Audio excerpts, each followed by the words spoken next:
to my third trading video here. Today will be my first red day recap. So I did take 2 losses today, unfortunately. I'll go over both of them in just the order that they were done here. So in the morning, I entered BPTH. This trade, I'm really not too upset about taking the loss on it here. It spiked in pre-market and was going up over that $8 level, which was a little resistance in the pre-market. Then it did get over it, and so right at the open here, it did just kind of sit around that $8 level. It was holding pretty well there, so I did take 100 shares at $8.02. Can get into this here and see exactly the time. So at 9:35 here, I entered 100. So we'll go back over to the chart here. Right at 9:35 here, while it's still holding up, it did give me a little spike right away up to 820. I did try to just get rid of 10 shares to 820. Didn't get filled. I got rid of 10 just at 815, and then tried to get rid of another 10 at 810 just because it kind of failed to spike here. We're kind of making lower highs even on those spikes that we are getting. So I could just tell it was getting kind of weak, but I did want to give it some time to play out since it was consolidating pretty well. When it did crack below 8, it was holding VWAP there the first couple times that it tested it. So I was just trying to give it a little bit more time. So we can see here the orders for 10 just at 820, 815, and 810. I only got rid of the 10 shares at 815, unfortunately, and then it did fail, and I ended up selling the rest, the final 90 shares, at 780. So I lost about 22 cents a share there for a total. It was an $18.54 loss in total. So it's not bad. I'm not too upset about the loss. I cut it pretty quickly given how fast it did just drop off here. So I just cut right in this area here, and then it did consolidate, come back to that $8 level, which I'm sure probably did suck quite a few people in. And then you can see it has this long wick here where it spiked, but that's a 1-minute candle there. So you can see that spike was very short-lived, and it came crashing back down and has just faded the rest of the day. So like I said, I'm not upset about the loss. It was a pattern that I like to play, a dip and rip here, and it just didn't work out. And it wasn't too bad of a loss, less than 20 bucks. So it is what it is. The only thing that upsets me a little bit about this trade is if you watched my video from yesterday evening after the market had closed, I said that SPRT was my main watch for today. And I missed this move because I decided to play BPTH instead. They're both pretty similar setups with the morning dip and rip here.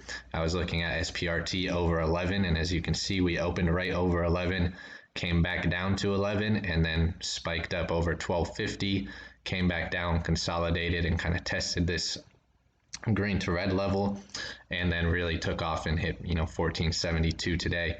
So this was a really nice play, but after I cut my loss on BPTH, I just didn't want to use any more money really in my cash account, because with that cash account, I have to wait 2 days for the money to clear up. So if I were to have taken 100 shares at 11 or 11.50 in this trade, I wouldn't be able to trade for the rest of the day today or have any money tomorrow. I would have to wait for Thursday for those funds to clear and trade again. So I did miss this trade, unfortunately, being in BPTH. But like I said, BPTH I don't think was a bad trade. It just didn't work out. The only unfortunate part about it was the fact that I missed SPRT because I was watching that instead. And then the other play that I made today was another one. If you saw the video from last night, I was watching NVDA and MRNA for puts options on their first red day, which both of them are still red on the day here, as you can see. I didn't enter NVDA right off the bat here just because it was opening so weak. I was really hoping that we were going to get a bit of a spike at the open and kind of test this red to green move here and try to get an entry more up here. Which we didn't get. It just faded right away. Then it bounced up and was kind of going back and forth between VWAP. And like I've said in a previous video, I like to honor VWAP and these red to green levels the first time that they test them, or if they test and honor that level, then keep playing off of that level. But since this was chopping up and down through it so often, I should have just stayed away from it. But after we had these two spikes here, or these two pullbacks here, it came back up and failed off of VWAP there. So this is where I ended up getting 3 puts. I can pull those up as well. So I got 3 puts for 210 at 116 a piece, and that was at 10:05 this morning. Oops. So we can see here, right at 10:05, right in this area here. I did get a quick little dump there, and I was up about $40 there, but I decided not to take it. And then I should have cut right when we went back through VWAP on this big green candle, but I didn't, just because we still hadn't made any new highs here. So we had this first spike and then a few more here, and we were making lower highs the whole way. So I was holding on to it a little bit, hoping that it would end up failing. But as you can see here, it consolidated right above VWAP. It did go under it for, a second there and come right back over and hold VWAP. So I should have been cutting right in here. I should have cut right when it went over, and that would have been about a $40 loss. Instead, I was just kind of hoping the play would work out for me and I'd get another pullback, which, in hindsight was just kind of being stubborn and not wanting to use, a day trade cutting a loss if it ended up working out for me. So I did end up holding until we got this big green candle, and I sold out right about here at $90 per contract. So I had 3 of them. It came out to a $78 loss in total, which is a little higher than I would like, but with 3 contracts there, it's only about, $25 per contract. It's not awful, but it's definitely not something that you want to do every day. And, in hindsight, if you watched the video from yesterday and saw my play on Peloton, this set up very, very similarly, except I just entered it too early. Like I said, I should have been waiting a little bit longer and been more patient with it, but I didn't want to miss if it did fail there. But this would have been a very good entry, and kind of how I entered Peloton yesterday. Get in here, and then you get a quick pullback, and then it does come up and test this green to red move and end up failing it. But we don't even get that major of a pullback. I thought the first red day would have been a little bit more of a drop off here, but it actually has held up pretty well for the rest of the day here. So I just cut it for a loss, but in hindsight, this is an ideal entry, or waiting for the true test of that red to green move. But it didn't work out that way. And then MRNA was the other one that I was watching for its first red day.